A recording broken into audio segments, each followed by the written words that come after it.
Does expanding your Alberta business into international markets interest you? Then stick around, as that's exactly what Joe and Sally will be discussing today. Okay, let's get started. We rise up strong and bold, our voices heard, our stories told. Gotta say, I'm really starting to dig that new theme song. Yeah, it does have a certain energy to it. Definitely sets the mood.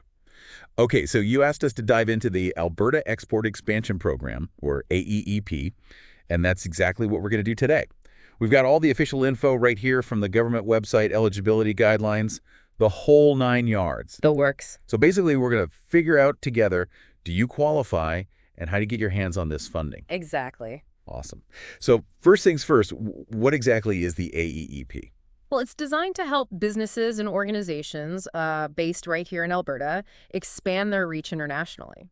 Take those Alberta-made products and services and make a global impact. So it's pretty ambitious then. It is. Who can actually apply, though? Well, the eligibility is actually pretty broad. We're talking about small and medium businesses for sure, but also industry associations, Indigenous organizations, economic development groups, Wow. even nonprofits if they're promoting Alberta exports. So it's quite a mix. That's great. That's really good to hear. But I'm guessing there's got to be some hurdles, right? I mean, you can't just walk up and say, give me money. What are the requirements? What are some of the barriers that people should be aware of? Oh, you're absolutely right. There are definitely some boxes to tick. Okay. First off, no matter what kind of organization you are, you need to be incorporated in Alberta.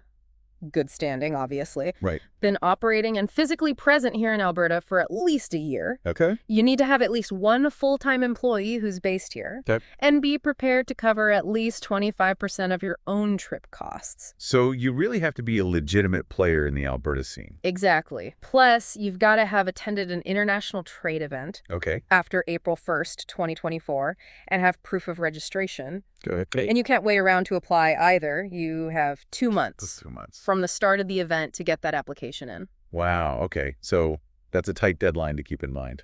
It is. Are there any other specific requirements, like, say, for a for-profit business versus a nonprofit? Oh, yeah, for sure. For-profit companies need to meet certain revenue and employee thresholds. So between 250,000 and 25 million Canadian dollars in sales each year, Hi. and have less than 500 employees. Right. Plus, they should be targeting a new market where they're making less than 150,000 Canadian in annual sales, or that market represents less than 15% of their total sales. So they can't already be established. Right. And this is a big one. They need to be export ready. Okay. Export ready. What does that actually mean? So export ready means that you are set up for success internationally. So think competitive pricing, meeting global quality and regulatory standards, and even cultural savvy in your target market. So for example, imagine you're a company that makes incredible handcrafted furniture here in Alberta. Huh. Being export ready might mean making sure your designs work for different climates and lifestyles, that your materials meet international safety standards, and that you've thought about how to market your unique Alberta craftsmanship to a global audience. So it's more than just having a great product. It's about fitting into that global market. Exactly. Now, for nonprofits, they have to show they're directly helping Alberta's small and medium-sized businesses with trade and export services. What?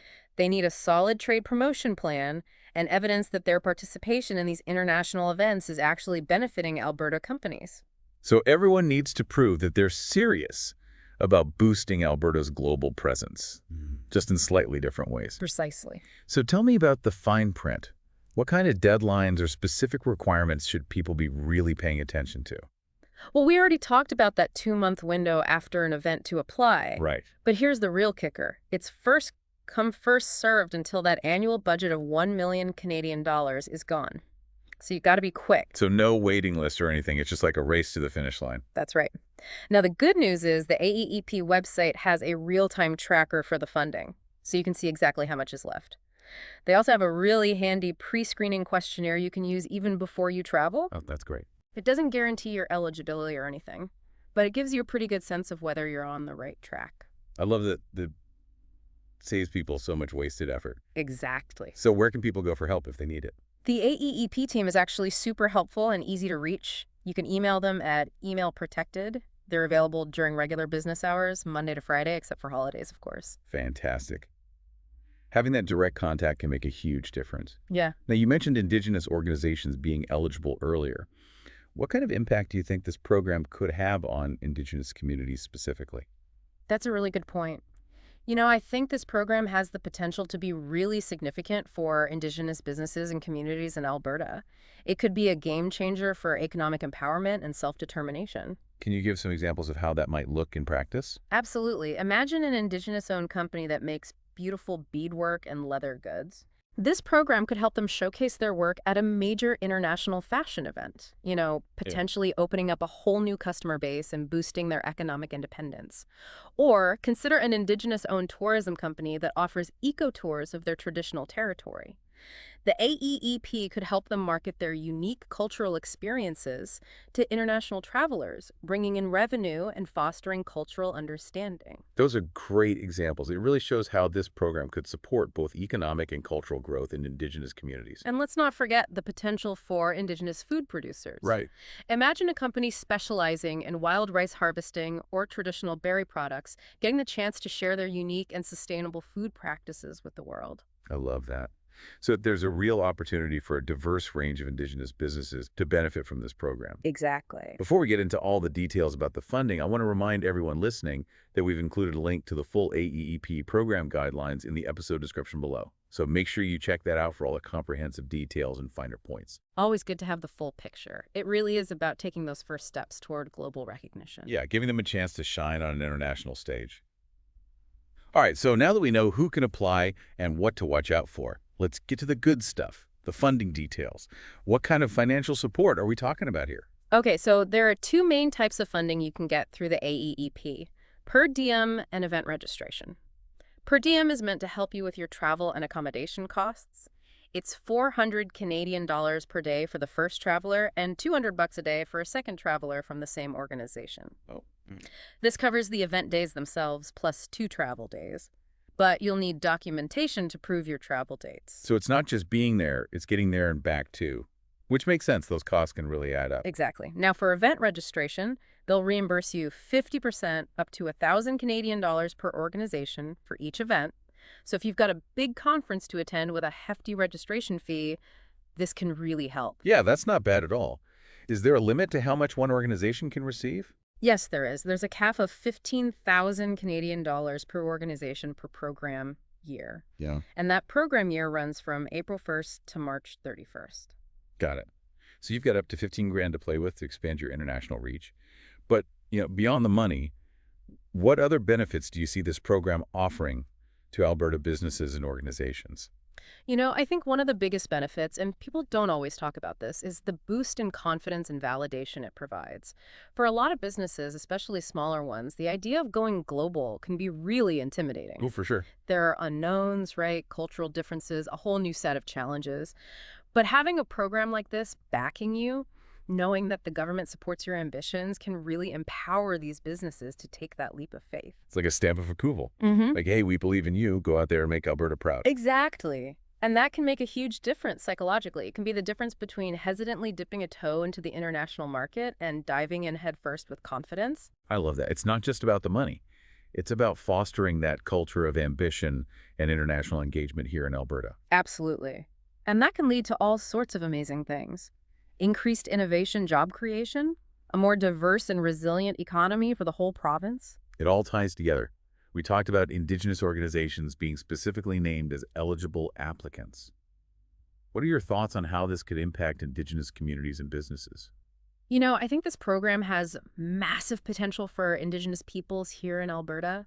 It's a real chance for economic empowerment, allowing them to share their unique skills, products, and services with the world. Give me some specific examples. Sure. Imagine an Indigenous artist or craftsperson, someone who specializes in traditional beadwork or carving. Yeah. This program could help them get their work featured at an international art fair, connect with global buyers, really build their brand on a global scale. That's powerful. Or think about an Indigenous-owned company that focuses on sustainably harvesting traditional medicines or wild foods. Right. The AEP could help them get into international markets that are really interested in natural and ethically sourced products, creating those new economic opportunities within their communities. So it's not just about economic growth. It's about cultural exchange, too, both for those communities and for Alberta as a whole. Exactly. Now, I want to touch on something we haven't talked about directly yet. The guidelines mentioned reporting requirements after you receive funding. What are the details there? Oh, yeah, that's important. Transparency and accountability are key with any government funding. So in this case, you'll need to keep all your receipts, proof of payments, attendance records, travel documents, you name it, for 5 years after you get the grant. 5 years. 5 years, it sounds like a long time. It does. But it just makes sure that everyone's using the funds responsibly. And 1 year after your trip, you'll need to submit a report outlining what happened as a result of you attending that trade event. Okay, so what are they looking for in that report? Basically, they want to see the impact of your participation. Did you make new connections? Did you find some potential deals? Did you gain valuable insights into that international market? It helps them see how well the program is working and the real results it's producing for Alberta businesses. So it's about closing that loop and showing how that investment is paying off for everyone. Exactly. You know, with all these requirements and details, it's easy to see how someone might get a little overwhelmed. What advice would you give to someone who's thinking about applying, but maybe feeling intimidated by the whole process? I'd say don't let the paperwork scare you away. The AEP team is incredibly helpful, and they want to see you succeed. Remember, they're a great resource. They're ready to answer your questions and walk you through everything. Yeah, that's good to know. And don't forget about that pre-screening questionnaire on their website. It's a great way to get a feel for whether this program is right for you before you even start filling out the application. Yeah, just a quick checkup to see if you're a good fit. Exactly. And remember, we've put a link to the full program guidelines in the episode description below. So that's your one-stop shop for all the nitty-gritty details, eligibility criteria, application instructions, everything you need. Don't hesitate to take a look. Awesome. So even though there's some paperwork involved, there's plenty of support to help you navigate it, and the potential payoff is definitely worth the effort. Totally agree. It really sounds like they're there to support you every step of the way. Yeah. But even with all this support, I think it's important to remember that success in international markets takes more than just funding. What advice would you give to someone who wants to make the most of this opportunity and really thrive on that global scale? Oh, absolutely. The AEEP can give you a fantastic foundation, but it's not a magic bullet. It's kind of like they're giving you this amazing set of tools, but you still need the skills and know how to use them effectively. So what are some of the key things businesses should really be focusing on to set themselves up for success? Well, first and foremost, do your research. Really dig deep and understand your target market, their culture, their business practices, the legal and regulatory landscape. Don't assume that what works here in Alberta is going to automatically work somewhere else. Yeah, it's easy to fall into that trap, thinking everyone does business the same way we do. Exactly. And that can lead to some pretty costly mistakes. So take the time to learn, adapt, and build relationships with people on the ground. Local partners who can guide you through the nuances of that specific market. And speaking of relationships, I feel like that's another key factor for success internationally. Oh, huge. Building those strong, trusting relationships with your customers, suppliers, distributors, everyone you're working with, that's absolutely essential. And it goes beyond just signing contracts, you know? It's about genuine connection, understanding, and respect for those cultural differences. Building those bridges that make international collaboration not just possible, but truly successful. Exactly. And those relationships can really open doors, create opportunities, and help you navigate those inevitable challenges that pop up when you're in a new environment. It's like having a trusted guide in unfamiliar territory. Exactly. Yeah. Now, another thing I'd say is be patient. Success in international markets. It doesn't happen overnight. It takes time, persistence, and a willingness to adapt and learn. It's a marathon, not a sprint. Perfect analogy. There will be setbacks, challenges, times when you might wonder, is this even worth it? But trust me, persistence pays off. Learn from your mistakes, adjust your approach, and celebrate those small wins along the way. And remember, you don't have to go it alone. You know, there are so many amazing resources and organizations here in Alberta that are dedicated to helping businesses succeed internationally. Oh, absolutely. Reach out to groups like Export Alberta business associations in your industry, even government agencies. They can offer guidance, mentorship, and some really valuable networking opportunities. So tap into that wealth of knowledge and support. So to sum it all up, the AEEP is a phenomenal opportunity for Alberta businesses and organizations to really go global. But it's not a silver bullet. It's more like a launch pad.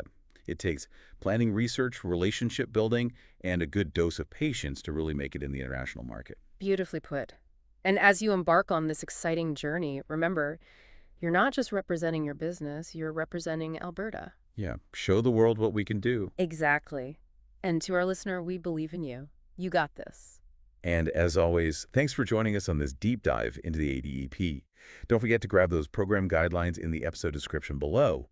And if you found this helpful, please like, share, and subscribe to Timely Trends and News for more insightful discussions like this one. We're here to help you succeed. Until next time, keep exploring, keep learning, and aim high. We'll catch you on the next deep dive.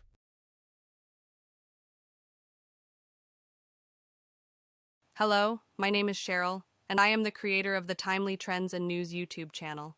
I was raised to show respect in all situations, and I believe in being open with my audience, so I'd like to provide this quick disclaimer. The voice you're hearing isn't actually mine. I tried recording with my own voice, but it didn't turn out as I'd hoped. So, I'm using a voice created with AI technology. The image you see right now has also been enhanced using AI, but the next slide will show the original photo. Timely Trends and News was created to uplift and inspire Indigenous people by sharing news, stories, and events that resonate with and empower our communities. My goal is to bring relevant information, spark meaningful conversations, and support Indigenous voices. If you know of any news, conferences, or events that might be valuable to share, I would love to hear from you. Please feel free to reach out at timelytrendsandnews@gmail.com. I genuinely appreciate your support. When you click the subscribe button, it truly makes a difference and helps our community grow. Thank you for being part of this journey with me. I am grateful to walk alongside you in honoring and celebrating Indigenous voices and stories.